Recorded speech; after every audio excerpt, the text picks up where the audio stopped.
Orada babam, dayım, əmim apar beni yardımlıya. Her tarafım büyük var, tilsimlere ordur atar. Ados, senden fahişim var, apar beni yardımlıya.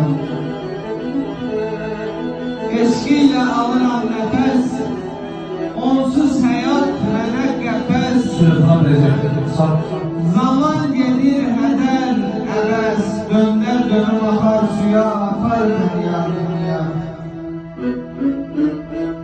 Her karışım bindir güzel, təbiyyəti şıltaq, qəzəl. Vətən məni çağırır gəl, çatdır məni bu arzuya, apar beni yardımlıya.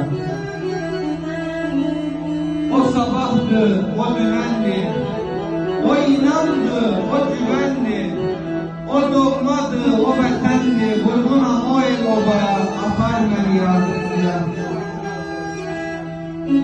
Adın əzbər edib dilim, ürək şehir yazır əlim, qalıb neçə ayım, ilim, ömür keçir saya saya, apar beni yardımlıya.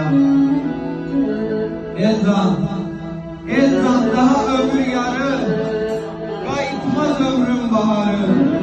Et olmasa o dağları seyredeyim doya doya, apar beni yardımlıya, apar beni yardımlıya.